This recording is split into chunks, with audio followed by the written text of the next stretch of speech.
साथियों नमस्कार, मैं सुमेर चौधरी एक बार पुनः आप सभी का स्वागत करता हूं आप ही के अपने इस लाइब्रेरियन गुरुजी प्लेटफॉर्म पर। साथियों, कैटालॉगिंग के महत्वपूर्ण सवालों को लेकर हमने पिछली क्लास के माध्यम से चर्चा प्रारंभ कर ली थी और उसी चर्चा को आज की इस क्लास के माध्यम से हम आगे बढ़ाने वाले हैं। अर्थात आज की जो क्लास है वो भी कैटालॉगिंग के इंपॉर्टेंट सवालों को लेकर ही होने वाली है। इसके बाद भी अभी बहुत सी क्लासें कैटालॉगिंग के सवालों के ऊपर होने वाली है। तो चलिएगा साथियों, आराम से एक एक सवाल को पढ़ना है और उसके बाद सोच समझ करके प्रत्येक सवाल से निपटना है। देखिएगा, बहुत महत्वपूर्ण सवाल आज आपके सामने है, आराम से पढ़ करके जवाब देंगे, कोई जल्दबाजी नहीं करनी है भाई। पहला सवाल आपके सामने है आज की क्लास का। क्या कहता है? पहला कार्ड कैटलॉग किस वर्ष में शुरू किया गया था? बहुत गजब का सवाल है भाई। पहला कार्ड कैटलॉग अर्थात कार्ड कैटलॉग का प्रारंभ किस वर्ष में हुआ था, यह आपका सवाल है। तो साथियों, कार्ड कैटलॉग का प्रारंभ किस वर्ष में हुआ था, यह आपको इन चार में से सेलेक्ट करना है। क्या 1742 में हुआ, 1752 में हुआ, 1748 में हुआ या फिर 1743 में हुआ था?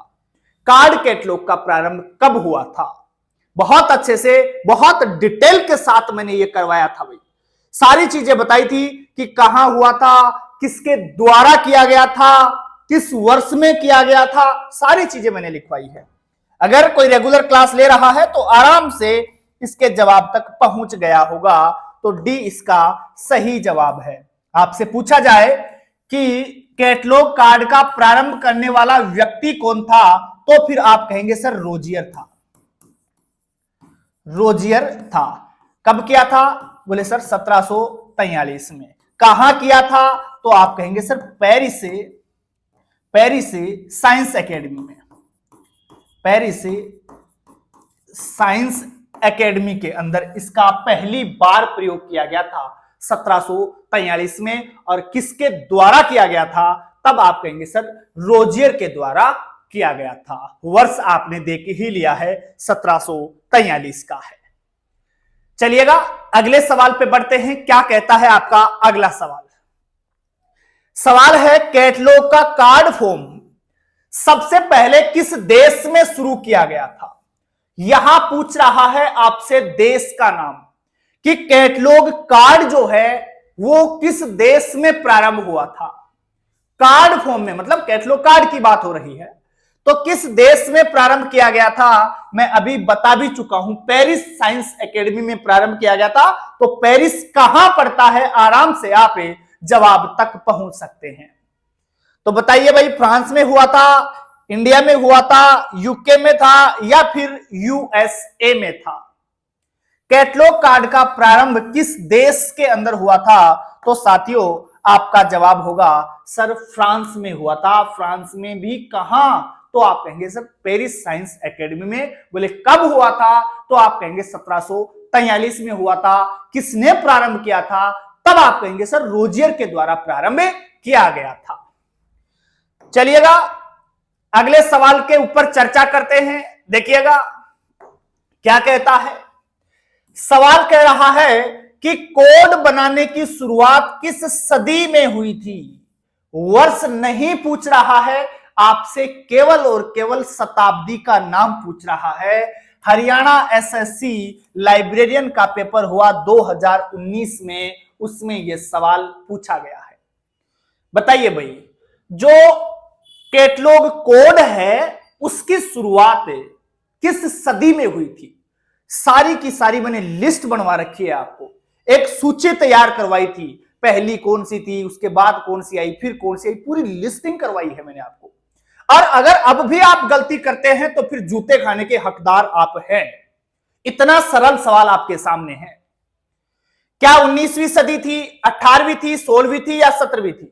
सदी छोड़ो, मैंने तो आपको वर्ष भी याद करवाया है। बहुत अच्छे से याद करिए आप ब्रिटिश म्यूजियम कोड को। देखिए दोनों चीजें अलग अलग है।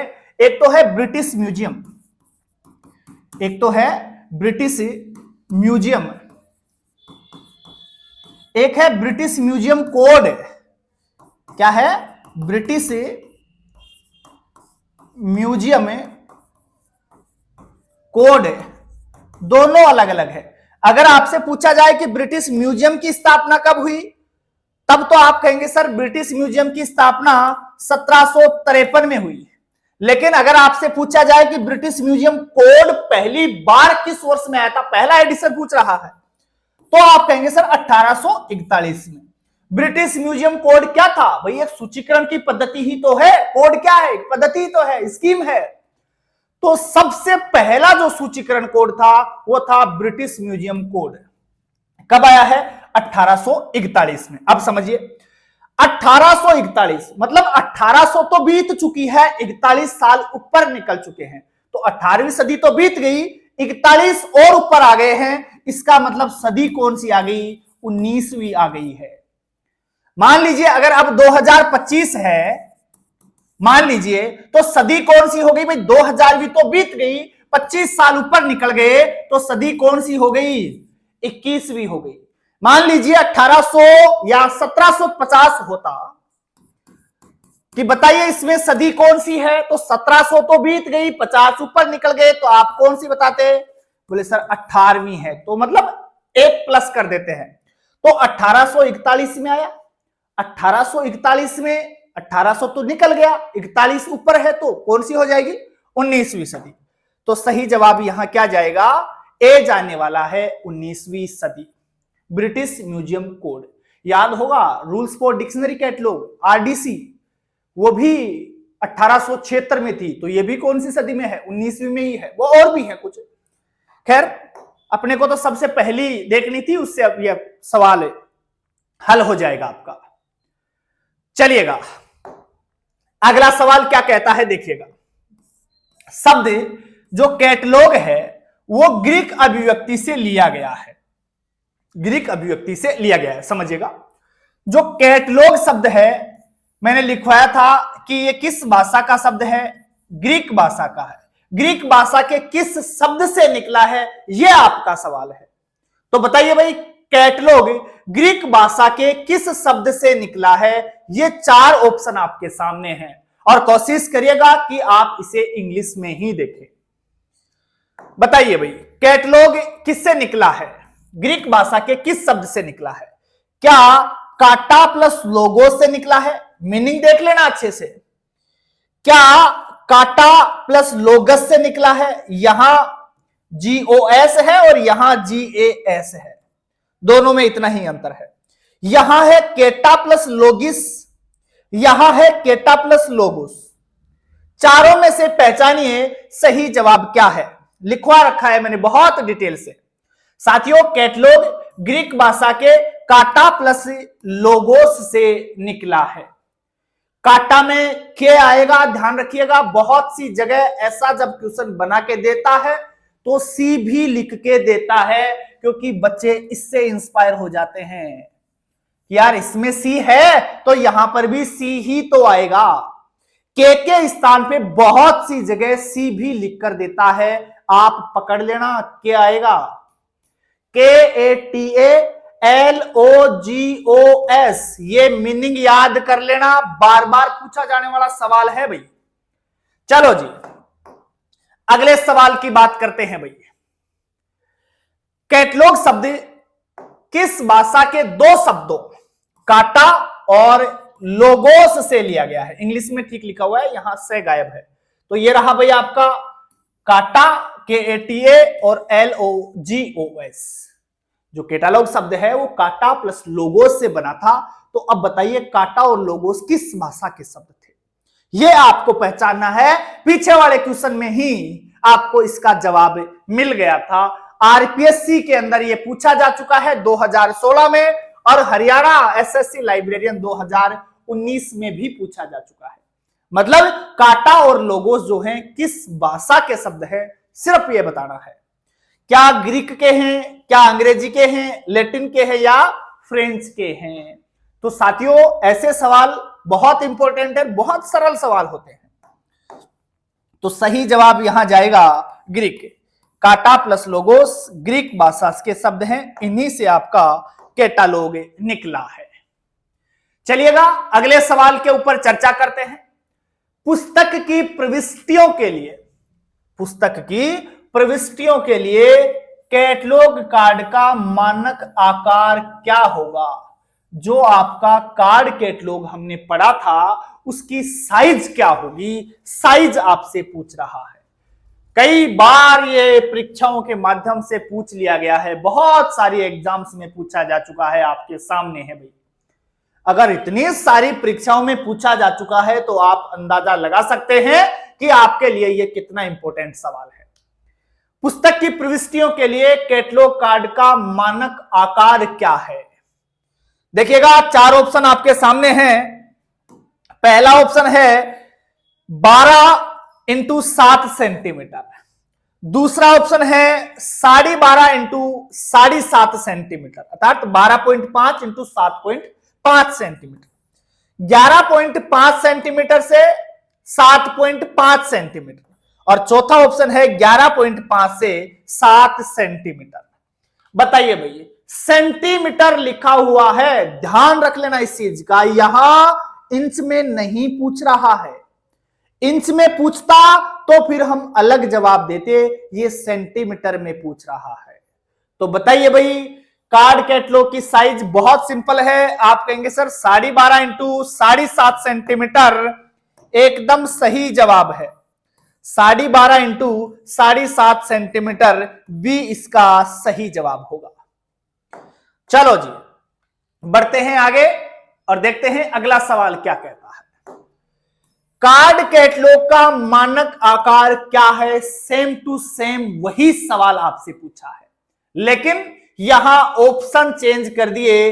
इस बार सेंटीमीटर नहीं है, इस बार सिंबल दे दिया है इंच का। ये रहा, ये इंच का सिंबल आपको दे दिया गया है बच्चों। ये क्या है भाई? इंच का सिंबल है। तो अब आपको ये साइज इंच में बतानी है, सबके सामने इंच लगा हुआ है। सेंटीमीटर में होता तो हमने अभी देखा है 12.5 x 7.5, इंच में दिया है। इंच का मतलब क्या होगा? यहां सही जवाब क्या जाएगा? आप कहेंगे सर 5 x 3 इंच। एक काम करना, आप इसे इंच में याद कर लेना, इंच में याद करके 2.5 से गुणा कर देना, मतलब 2.5 से गुणा कर देना, सेंटीमीटर आ जाएगी। या इसका 2.5 गुणा कर देना, 5 है, 5 का 2.5 गुणा, 2 गुणा 10 और आधा और जोड़ दो तो 12, तो 5 का 2.5 12.5 आ गया ना, ये सेंटीमीटर आ जाएगा 12.5। और 3 का 2.5 गुणा और जोड़ते हैं तो 3 का डबल 6 और 6 में फिर 3 का आधा और जोड़ दीजिए तो फिर हो जाएगा आपका 7.5। तो वही आ गया ना आपका सेंटीमीटर में, 12.5 x 7.5 सेंटीमीटर। या फिर इसमें डिवाइड कर देना, अगर ये याद करते हो तो 2.5 का भाग दे देना, ये आपके सामने इंच भी आ जाएंगे। तो एक याद कर लेना और दूसरा अपने आप निकल के आ जाएगा भाई। चलो जी खैर बढ़ते हैं अगले सवाल की तरफ। देखिएगा क्या कहता है अगला सवाल। कार्ड कैटलॉग में कार्ड की मानक मोटाई क्या है? बहुत से बच्चे यहां कंफ्यूजन में रहते हैं, बहुत से बच्चे मैंने देखे हैं। अब ये कंफ्यूज आज आपकी दूर हो जाएगी। उम्मीद करूंगा कि आज के बाद समस्या किसी को नहीं होगी। क्या समस्या रहती है वो भी मैं बताऊंगा। कोशिश करिएगा पहले इसका आप सही जवाब ढूंढिएगा। जो कैटलॉग कार्ड होता है उसकी मोटाई कितनी होती है ये आपको बताना है। जो कैटलॉग कार्ड होता है जो यूज करते हैं हम, तो उसकी मोटाई बतानी है। क्या 0.24 mm है, या फिर मैं बोल देता हूं 0.24, 0.23 mm है, 0.25 mm है, या 0.26 mm है? सही जवाब बताइए भाई इसमें। साथियों ध्यान रखना, इसका सही जवाब होगा 0.25 mm। लेकिन यह सवाल थोड़ा सा घुमाता है और आप घूम जाते हैं। कैसे? यहां पर पूछ रहा है mm के अंदर, लेकिन बहुत सी जगह आपको इसका आंसर देखने को मिलेगा 0.025 सेंटीमीटर। यहां सेंटीमीटर लगा होता है और बच्चे आगे देखते ही नहीं है कि mm लिखा हुआ है या सेंटीमीटर लिखा हुआ है। फिर मैसेज करते हैं, बोले सर आपने तो 0.025 सेंटीमीटर लिखाया था, यहां तो 0.25 mm मान रखा है, यहां तो 0.25 दे रखा है। आप इस चीज को भी देखा करें, ये सेंटीमीटर में पूछे तो बताना है और ये mm में पूछे तो बताना है। सेंटीमीटर में पूछे तो एक जीरो यहां और फंसा लेना 2 से पहले, बस। तो 0.25 mm भी इसका सही जवाब है और 0.025 सेंटीमीटर भी इसका सही जवाब है। तो अब उम्मीद करता हूं गलती नहीं करेंगे आप लोग। चलो जी, अगला सवाल देखते हैं क्या कहता है। कैटलॉग को किस रूप में संदर्भित किया जाता है? भाई जो कैटलॉग आपकी है, जो सूचीकरण आपका है, उसे आप किस रूप में संदर्भित करते हैं? वो क्या है? एक आपके कोई प्रोसेस है या कोई टूल है, उपकरण है या कोई मेथड है या कोई टेक्निक है? क्या होगा? क्या है भाई सूचीकरण? क्या है सूचीकरण? क्या है? आप कहेंगे सर सूचीकरण एक टूल है, एक उपकरण है। तो सही जवाब क्या जाएगा? बी इसका सही जवाब होगा। केवीएस 2015 का यह सवाल था। देखिएगा अगला बहुत गजब का सवाल। किसी पुस्तकालय में या उसके एक भाग का निर्माण करने वाले संग्रह में दस्तावेजों की सूची जिसे किस रूप में जाना जाता है? थोड़ा सरल कर देता हूं मैं सवाल, या हटा देते हैं, यहीं से ले लो। किसी पुस्तकालय में दस्तावेजों की सूची जिसे किस रूप में जाना जाता है? देखो सवाल थोड़ा सा घुमाया है या जोड़ के, ताकि समझने में थोड़ी दिक्कत हो जाए। तो बात तो वही है ना, किसी पुस्तकालय में दस्तावेजों की सूची क्या कहलाएगी भाई? बिल्कुल डॉक्यूमेंट्स की तो सूची होती है लाइब्रेरी में। कैटलॉग होता क्या है वो? तो कैटलॉग है भाई, सूचीकरण है। सही जवाब क्या जाएगा? Library catalogue. लाइब्रेरी की जो पुस्तकें होती हैं, जो भी पाठ्य सामग्री होती हैं, उनकी ही तो सूची होती है लाइब्रेरी कैटलॉग, वही तो है। चलिएगा, ए इसका सही जवाब होगा। और अगले सवाल की तरफ बढ़ते हैं। क्या कहता है अगला सवाल? देखिएगा, निम्नलिखित में से किसका उद्देश्य किसी व्यक्ति को पुस्तक खोजने में मदद करना? किसी व्यक्ति को पुस्तक खोजने में मदद करना, या तो शीर्षक, विषय या पुस्तक के लेखक को जानता है? बताइए भाई, किसका उद्देश्य किसी व्यक्ति को पुस्तक खोजने में मदद करना, जो या तो उसके शीर्षक को जानता है, या उसको उस पुस्तक का विषय याद है, या फिर वह उस पुस्तक के लेखक का नाम जानता है। तो कोई भी पाठक किसी शीर्षक के आधार पे, विषय के आधार पे और लेखक के आधार पे पुस्तक खोजना चाहता है, तो उसे किसकी आवश्यकता पड़ेगी? यह आपका सवाल है भाई। जेके एसएसबी 2016 का सवाल है। तो आप लाइब्रेरी कैटलॉग का प्रयोग करके किसी पुस्तक को उसके शीर्षक के नाम से भी खोज सकते हैं, उसके विषय के नाम से भी खोज सकते हैं, और उस पुस्तक के लेखक के नाम से भी आप उस पुस्तक को खोज सकते हैं। किसका प्रयोग करके? कैटलॉग का प्रयोग करके। चलिएगा, बात करते हैं अगले सवाल की। देखिएगा, बहुत गजब का सवाल फिर से आपके सामने। यूनिट कार्ड सिद्धांत किससे संबंधित है? इसरो 2016 में यह सवाल पूछा गया। यूनिट कार्ड सिद्धांत। साथियों, यूनिट कार्ड क्या है? देखिएगा, यूनिट कार्ड क्या है? आप कहेंगे सर यूनिट कार्ड एक प्रकार का कैटलॉग कार्ड है। क्या है? कैटलॉग कार्ड है। तो यूनिट कार्ड क्या है? Catalogue card. कई बार तो सवाल पूछा जाता है कि यूनिट कार्ड का प्रयोग किसमें किया जाता है? तो AACR 2 में किया जाता है, ध्यान रखना।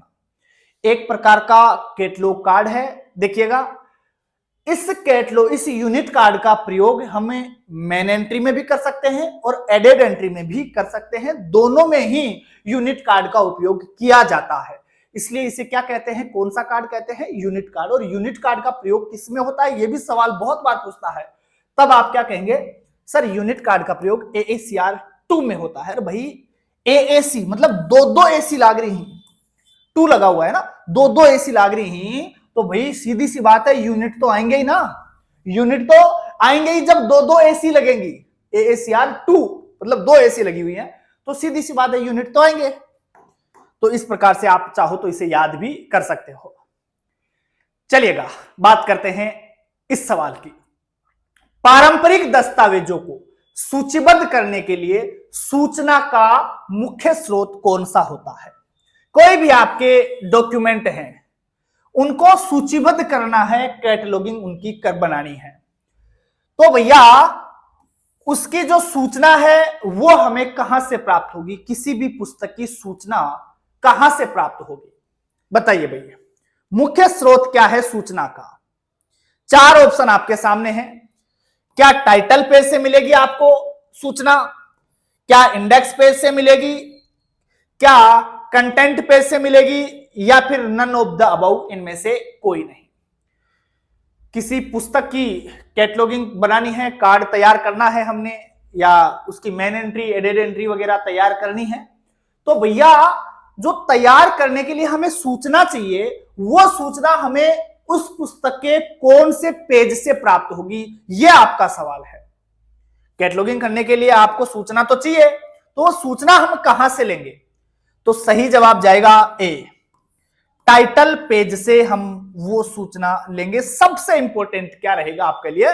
जो मुख्य स्रोत होता है वो क्या है भैया? आपका टाइटल पेज है। टाइटल पेज से मिलेगी आपको मूल सूचना। चलिएगा बात करते हैं अगले सवाल की। देखिएगा, पुस्तक का कौन सा पृष्ठ सूचीकरण के लिए सूचना का मुख्य स्रोत है? सूचीकरण करना है तो उसके लिए सूचना का मुख्य स्रोत कौन सा है? अभी हमने देखा था, यही तो सवाल था। सूचीकरण करना है तो उसके लिए हमें सूचना चाहिए, और सूचना पुस्तक में से लेंगे तो पुस्तक में कहां से लेंगे, कौन से पेज से लेंगे? तो ये चारों आपके सामने ऑप्शन है। भाई ओवरफ्लो पेज सबसे इंपॉर्टेंट है क्या? मुख्य स्रोत पूछ रहा है, हालांकि सबके सब स्रोत हैं, सबसे ही सूचना मिलती है, लेकिन मुख्य पूछ रहा है ये। ओवरफ्लो पेज है क्या मुख्य? टाइटल पेज है क्या? बैक ऑफ टाइटल पेज है या फिर हाफ टाइटल पेज है? बताइए भाई, इनमें से सबसे मुख्य स्रोत कौन सा है? पुस्तक के बारे में सूचना लेने के लिए सबसे मुख्य स्रोत होता है आपका टाइटल पेज। कौन सा होगा? Title page. टाइटल पेज कौन सा होता है? हाफ टाइटल पेज कौन सा होता है? Back of the title page कौन सा होता है? रेक्टो क्या होता है? वर्सो क्या होता है? कोलोफोन क्या होता है? ये आपको पता होना चाहिए दोस्तों, आपके नॉलेज में होनी चाहिए ये सारी चीजें, कि हम टाइटल पेज कौन से वाले पेज को कहते हैं, हाफ टाइटल पेज HTP जिसे आप कहते हैं वो कौन सा होता है, back of the title page कौन सा होता है, तो ये जानकारी आपको होनी चाहिए। चलो कोई बात नहीं, खैर मैं थोड़ा सा बता देता हूं आपको, पुस्तक के माध्यम से ही बता देता हूं कि किसी पुस्तक में टाइटल पेज कौन सा होता है, हाफ टाइटल पेज कौन सा है, कोलोफोन कौन सा होता है। एक बुक के माध्यम से बताता हूं, रुकिएगा। चलिएगा इस बुक के माध्यम से हम समझते हैं एक बार। ये कोई बुक है आपकी, कोई भी बुक ले लीजिएगा। सबसे पहले हम बात करते हैं, इस बुक को हम खोलेंगे। जैसे ही हमने इस बुक को खोला तो हमारे सामने आया ये वाला पेज, ये तो खाली है, ये वाला पेज आया। और ऐसी स्थिति आपके सामने हो, इस पेज पे कुछ भी लिखा हुआ नहीं है, इस पुस्तक का केवल और केवल टाइटल लिखा हुआ है। पुस्तक के टाइटल के अलावा इस पेज पे और कोई जानकारी नहीं है। अगर ऐसी स्थिति हो, ऐसा कोई पेज आए और शुरू में आएगा जिसमें केवल और केवल पुस्तक का टाइटल हो, तो वो कहलाता है हाफ टाइटल पेज। पुस्तक है, पुस्तक को हमने खोला और ये अपने सामने आया जिसमें केवल और केवल पुस्तक का टाइटल है, उसे हम कहेंगे हाफ टाइटल पेज, अर्थात HTP। तो ये है आपका हाफ टाइटल पेज। मिल गई पुस्तक के बारे में जानकारी, और पुस्तक का जो टाइटल था वो आपको यहां मिल जाएगा। पलटिए आगे, एक और पन्ना, ये हाफ टाइटल पेज था। हाफ टाइटल पेज से हम आगे गए तो ये आ गया आपका टाइटल पेज, इसे कहते हैं टाइटल पेज। बहुत से बच्चे इसे टाइटल पेज समझते हैं, जबकि ये नहीं। टाइटल पेज ये रहा आपके सामने है। तो अभी जब आपने बुक को ओपन किया, ऐसे बुक को ओपन करते ही आपके सामने केवल एक पेज पे पुस्तक का टाइटल लिखा हुआ है, तो इसे कहेंगे हाफ टाइटल पेज। ऊपर लिखा हुआ मिलेगा, बाकी पूरा पेज खाली मिलेगा। तो ये है HTP हाफ टाइटल पेज। उसके बाद आगे बढ़े तो आपको बहुत सी जानकारियां यहां मिल रही है और यह कहलाता है आपका टाइटल पेज। किसी भी पुस्तक का क्या है, ये टाइटल पेज है। चलिएगा इससे आगे बढ़ते हैं, टाइटल पेज से आगे बढ़ते हैं और टाइटल पेज के पीछे की बात करते हैं, back of the title page. तो ये क्या हो गया भाई, ये टाइटल पेज था और ये टाइटल पेज का पीछे का पृष्ठ है, अर्थात back of the title page. तो इसमें भी बहुत सारी जानकारी आपको मिलती है पुस्तक से संबंध में। तो तीनों चीज आपने देखी, खोला हमने, खोलते ही सबसे पहले half title page. Half title page पे क्या होगा, केवल पुस्तक का टाइटल होगा। आगे गए तो टाइटल पेज, टाइटल पेज के पीछे का पेज हाफ टाइटल पेज। तीन चीजें क्लियर हो गई। अब सुनिएगा, एक चीज और है, कई बार आपसे पूछता है कोलोफोन के संबंध में भी। तो कोलोफोन क्या है समझ लीजिए, बिल्कुल सिंपल भाषा में। कोलोफोन का मतलब होता है कि वह जगह जहां पर केवल और केवल पब्लिकेशन के संबंध में जानकारी हो, और आजकल यह पब्लिकेशन के संबंध में जानकारी आपको मिलती है, यह कहीं भी हो सकती है। कोलोफोन का मतलब है उसमें पब्लिकेशन से रिलेटेड सारी जानकारी है। पब्लिकेशन का लोगो भी मिलेगा, पब्लिकेशन का एड्रेस भी मिलेगा, किस वर्ष प्रकाशन हुई, सारी चीजें, मतलब प्रकाशन के संबंध में सारी जानकारियां होती हैं, उसे कहते हैं कोलोफोन पेज या कोलोफोन। अब एक चीज और आती है, रेक्टो और वर्सो। तो समझ लीजिए मैं इस बुक को खोलता हूं ऐसे, और ये मान लीजिए मैंने बीच में से खोल लिया, ये मैंने इसे बीच में से खोल लिया कहीं से भी। तो अब देखिए, आप मेरे सामने मान लीजिए ऐसे है बुक, तो मैं आपके सामने भी होगी बुक ऐसे ही। तो इसका जो राइट है या फिर आपका जो राइट है, मैंने ऐसे खोल रखी है, मेरे सामने है, आप वाली बुक भी आपके सामने ऐसे होगी। तो मेरा जो राइट है या जो आपका राइट है, वो आपकी पुस्तक में आपका राइट, मेरी पुस्तक में मेरा राइट। तो right, R for right, R for recto, जोड़ लेना। जो राइट साइड का पेज है वो रेक्टो कहलाएगा, जो लेफ्ट साइड का पेज है वो वर्सो कहलाएगा। आपकी बुक में भी यही स्थिति है, मेरी बुक मेरे लिए ये है, तो मेरे लिए इसका रेक्टो हो गया ये, मेरी राइट साइड में जो पेज है वो रेक्टो है, आर से रेक्टो, आर से राइट। इसके लेफ्ट में जो पेज है वो वर्सो हो गया, तो रेक्टो और वर्सो। दाई side right page recto, left वाला है वो है verso. R for right, R for recto. आपकी बुक में भी आपकी दाई और जो पेज है वो तो है रेक्टो, और बाई और है वो क्या है, वो वर्सो है। कोलोफोन वगैरह आपने देखा, हाफ टाइटल पेज भी देख लिया और back of the title page भी देख लिया, टाइटल पेज भी आपने देखा। तो ये सारी चीजें हैं बुक के संबंध में आपको पता होनी चाहिए। खैर आगे और बात करेंगे, कभी विस्तार से भी और भी चीजें देखेंगे। तो यहां पर आपका जवाब जाएगा टाइटल पेज। चलिएगा अगले सवाल की बात करते हैं। दस्तावेज को सूचीबद्ध करने के लिए सूचना का मुख्य स्रोत है। देखिएगा दो दो चीजें दे दी हैं यहां पर। भाई आपको पता है स्रोत तो हाफ टाइटल पेज भी है, यहां पर भी तो जानकारी तो मिल रही है पुस्तक के बारे में, लेकिन पूछ रहा है कि मुख्य स्रोत, चार ऑप्शन में से सबसे मुख्य कौन सा है, यह आपको चूज करना है। वैसे सभी हैं, देखिएगा पहला ऑप्शन हाफ टाइटल पेज, दूसरा ऑप्शन है title page and half title page, ठीक है जी। तीसरा ऑप्शन है title page and back of the title page, यहां भी सूचना मिलती है बोले, और चौथा ऑप्शन ओवरफ्लो पेज है। तो भैया यहां पर देखो आपके दिमाग में दो चीजें चल रही हैं, टाइटल पेज की और हाफ टाइटल पेज की। कुछ बच्चों को लगता है ये होगा और कुछ बच्चों को लगता है ये होगा, टाइटल पेज और back of the title page. अब आप भी इसका आंसर खुद ही ढूंढ लीजिएगा, मैं बुक फिर से दिखाता हूं आपको। देखिएगा टाइटल पेज दोनों में है, तो टाइटल पेज वाली तो बात खत्म हो गई, टाइटल पेज तो होगा ही होगा, तो ये तो दोनों में ही है। अब आ रही है हाफ टाइटल पेज ले, वो ज्यादा इंपॉर्टेंट है या back of the title page important है। स्वयं देखिएगा, मैं पहले तो आपको दिखाता हूं हाफ टाइटल पेज। देखिएगा ये रहा हाफ टाइटल पेज, इसमें केवल और केवल टाइटल की जानकारी है, वो तो आपको यही मिल गई थी। हाफ टाइटल पेज में टाइटल ही होता है सिर्फ, वो तो आपको टाइटल पेज में ही मिल गया था। ये रहा टाइटल पेज, पुस्तक का टाइटल तो यहां भी है, तो इसकी तो जरूरत ही नहीं है हमें अब। लेकिन नीचे इसमें है back of the title page में, देखिएगा टाइटल पेज और बैक ऑफ द, तो टाइटल पेज तो आ गया आपका, ये रहा टाइटल पेज, और back of the title page आ गया ये रहा। तो इसमें काफी सारी जानकारियां हैं, जबकि हाफ टाइटल पेज में तो केवल टाइटल था। तो आपके लिए ज्यादा इंपॉर्टेंट कौन सा हुआ, आपके लिए सी वाला इसका सही जवाब होगा, टाइटल पेज और back of the title page. तो साथियों ये छोटी छोटी चीजें हैं लेकिन बहुत महत्वपूर्ण है आपके लिए। चलिएगा आगे बढ़ते हैं, देखते हैं क्या कहता है अगला सवाल। बहुत गजब का सवाल, बहुत बार पूछा जा चुका है। सूचीकरण के लिए जानकारी लेने के लिए पसंदीदा स्रोतों के अनुसार निम्नलिखित में से या निम्नलिखित को व्यवस्थित करें। 4 ऑप्शन आपके सामने हैं। सबसे ज्यादा इंपॉर्टेंट कौन सा है, फिर उससे कम इंपॉर्टेंट कौन सा है, फिर कम कौन सा है और सबसे कम इंपॉर्टेंट कौन सा है जानकारी के हिसाब से।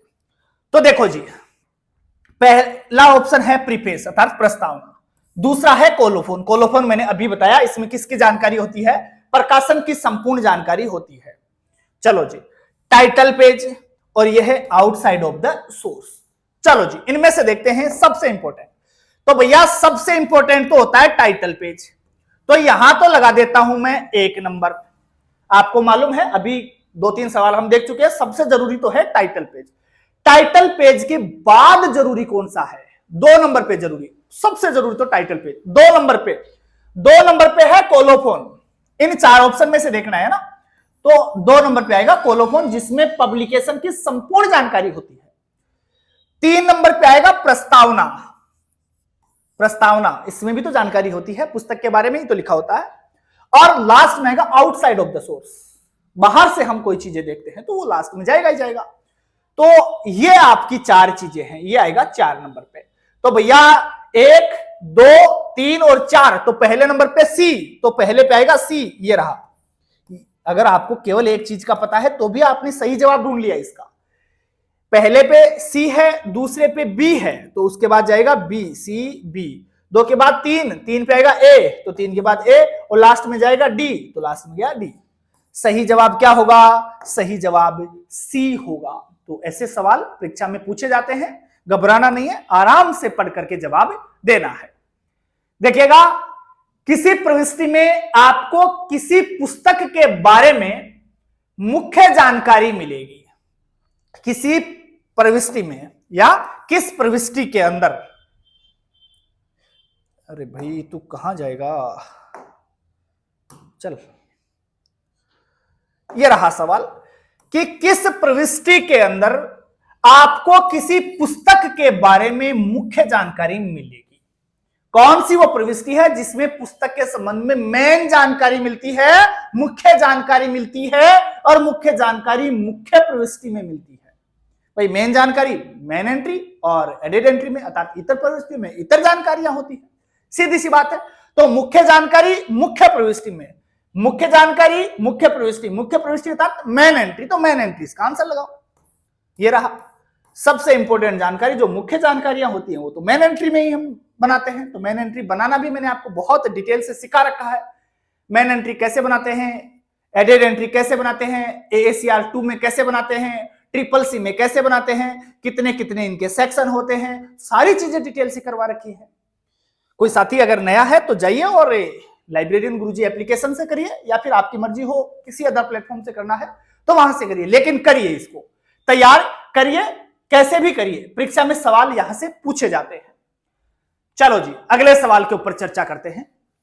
वह प्रविष्टि जिसमें किसी दस्तावेज की पहचान के लिए, ऐसी प्रविष्टि कौन सी है जिसमें किसी दस्तावेज की, मतलब आपकी बुक ले लीजिए, आपकी पुस्तक की पहचान के लिए उपयोगी सभी आवश्यक जानकारी प्रदान की जाती है। आपकी पुस्तक से संबंधित सारी की सारी इंपॉर्टेंट जानकारियां आपको कौन सी प्रविष्टि में मिलती है, आप कहेंगे सर मेन एंट्री में मिलती है। बिल्कुल सोचने वाली बात ही नहीं है, मेन नाम ही मुख्य है, तो बिल्कुल मुख्य आपके लिए यही होने वाली है, मेन एंट्री।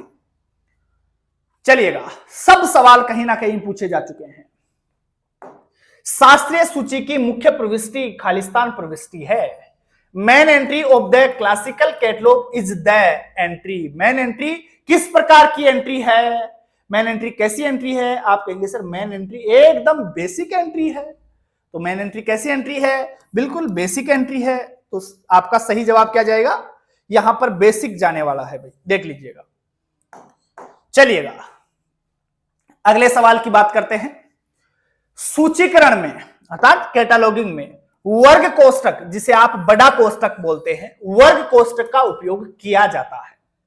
किसके लिए किया जाता है बड़े कोष्ठक का उपयोग, लिखवाया है, बहुत डिटेल से मैंने आपको यह तैयार करवाया था और वहां पर मैंने यह लिखवाया था कि जब लेखक का नाम लिखेंगे तो लेखक के संबंध में जानकारी जितनी मिल जाएंगी आपको पुस्तक में वो तो ठीक है, आप देख लेंगे। लेकिन कई चीजें ऐसी होती हैं जिनकी आपको स्वयं के स्तर से जांच करनी होती है या उनकी जानकारी आपको अपने स्तर पे निकालनी होती है। जैसे रंगानाथन की किसी भी पुस्तक की हम एंट्री बना रहे हैं, मेन एंट्री बना रहे हैं, तो रंगानाथन की जानकारियां कुछ एक तो मिल गई आपको पुस्तक में, लेकिन वहां पर आपको उस किताब के किसी भी पेज में रंगानाथन का जन्म वर्ष भी नहीं दे रखा और मृत्यु वर्ष भी नहीं दे रखा, 12 अगस्त 1892 भी नहीं दे रखा, 27 सितंबर 1972 भी नहीं दे रखा है आपको। और वो आपने अपने स्तर से कहीं से निकाल के लाए हो, आपने गूगल किया है, आपने किसी अन्य स्रोत से निकाला है, तो आप चाहते हैं कि मैं रंगानाथन का जन्म वर्ष भी इस मेन एंट्री में लगाऊं और मरण वर्ष भी लगाऊं, जन्म और मृत्यु दोनों वर्ष मुझे एंट्री में लगाने हैं। तो यह सूचना आपने कहां से ली? क्या पुस्तक की है? नहीं है। बोले सर यह सूचना हम बाहर से लेके आए हैं, बाहर से कहीं से लाए बोले हम, लेकिन यह सूचना पुस्तक में नहीं थी। उनका जन्म वर्ष और मृत्यु वर्ष पुस्तक में कहीं नहीं दे रखा है, तो हमने वो बाहर से लिया है। और बाहर से ली गई जो सूचना होती है उसे हम लगाते हैं वर्गाकार कोष्टक में, चौकोर कोष्टक में। रंगानाथन का नाम लिखेंगे, नाम लिखने के बाद 12 अगस्त 1892, मान लीजिए 1892, और फिर मृत्यु है 27 सितंबर 1972, तो आपने ऐसे रंगानाथन के बाद उसके नाम के बाद लिख दिया। अब ये जानकारी आप बाहर से लेके आए हैं, इसलिए इसे हम डाल देंगे वर्गाकार कोष्टक के अंदर, क्योंकि ये जानकारी बाहर से लाए हैं। और वर्गाकार कोष्टक में अगर कोई चीज डली हुई है तो आप तुरंत समझ जाएंगे कि ये जानकारी किताब में नहीं दे रखी है, ये बाहर से लाई गई है। जिसने कैटालॉगिंग या इसकी सूची तैयार करी है उस बंदे ने, या मैन एंट्री जिसने बनाई है उसने बाहर से ये जानकारी जुटाई है। और जब जन्म वर्ष और मृत्यु वर्ष दोनों आ जाते हैं तो आप वर्गाकार कोष्टक के बाद में डॉट लगा सकते हैं। एक होती है तो डॉट का प्रयोग नहीं किया जाता है, दोनों आ गई तो डॉट लगा सकते हैं। चलिएगा, खैर ये हमने बात करी थी, बेसिक्स थे ये, और ये जब मैं पढ़ा रहा था आपको कंसेप्ट तो उस समय बहुत अच्छे से मैंने एक एक चीज आपको बताई है। तो बाहर से ली गई जानकारी संलग्न करना, ए इसका सही जवाब जाएगा। बाहर से ली गई जानकारी कैसे संलग्न करते हैं वो भी आपने अभी देख लिया है। चलो जी, अगले सवाल के ऊपर चर्चा करते हैं। देखिएगा, सूचीकरण कार्ड में अर्थात जो आपका कैटलॉग कार्ड है उसमें शीर्षक अनुभाग है अर्थात हेडिंग सेक्शन, और अग्रणी अनुभाग अर्थात लीडिंग सेक्शन। हेडिंग सेक्शन या ओब्लिक लगा हुआ है बीच में, या लीडिंग सेक्शन यहां से शुरू होता है। तो बताइए भाई, आपके जो कैटलॉग कार्ड मेन एंट्री के लिए आप कैटलॉग कार्ड बना रहे हैं उसमें हेडिंग सेक्शन या आपका लीडिंग सेक्शन कहां से शुरू होता है? कैटलॉग कार्ड की डिजाइन मैंने आपको बहुत अच्छे से बताई थी, फिर से बता देता हूं। देखिएगा, 12.5 इंटू 7.5 सेंटीमीटर का मान लीजिए हमने ये कार्ड बना दिया है, ये पूरा कार्ड है। तो इसमें हम क्या करते थे, एक लाइन तो ऊपर खींचते थे, एक खड़ी रेखा यहां खींचते थे, दूसरी खड़ी रेखा यहां खींचते थे। तो ये आपके उस कैटलॉग कार्ड की पूरी साइज हो गई। देखिएगा, दोबारा से मैं अलग पेन का यूज कर लेता हूं, थोड़ा ठीक दिख जाए आपको। ये रेड कलर से मैंने आउटर लाइन बना दी और अलग कलर से बना देता हूं मैं, सिर्फ आपको दिखाने के लिए है। तो उसके बाद हमने क्या किया, एक ये लीडिंग लाइन, इसे हम क्या बोलते हैं, लीडिंग लाइन बोलते हैं। इसे हम फर्स्ट इंडेंशन बोलते हैं अर्थात प्रथम ऊर्ध्वाधर रेखा, इसे हम सेकंड इंडेंशन बोलते हैं। ये 8 अक्षर की जगह होती है, यहां 8 अक्षर आते हैं, यहां 4 अक्षर की जगह होती है। और AACR 2 के अंदर ये फूटी लाइन और होती है, मतलब इमेजिनरी लाइन बोलते हैं इसे, ये 4 अक्षर की जगह होती है। खैर, अब आपसे पूछ रहा है कि हेडिंग सेक्शन और लीडिंग सेक्शन का प्रारंभ कहां से होता है। लीडिंग सेक्शन का मतलब होता है लीडिंग लाइन के ऊपर वाला सेक्शन। तो ये लीडिंग लाइन आपकी है, ये रही लीडिंग लाइन, इस लीडिंग लाइन के ऊपर का सेक्शन कौन सा है, लीडिंग सेक्शन है। अब यहां आप क्या करते हैं, AACR 2 में तो लेखक का नाम लिखते हैं, कलर चेंज करता हूं थोड़ा सा, यहां पर तो आप लेखक का नाम लिखते हैं, इसमें तो केवल 4 अक्षर इस कॉलम में लिखेंगे, बाकी आगे जाएंगे। तो यहां लिखते हैं, ये है आपका कौन सा, इनमें से देख लीजिए कोई सा भी। तो अगर AACR2 है तब तो लेखक का नाम लिखते हैं, और अगर CC है तो यहां पर फिर आप कोल नंबर लिखते हैं। CC के अनुसार इस जगह क्या आता है, कोल नंबर आता है, जबकि AACR2 में क्या आता है, यहां पर लेखक का नाम आता है।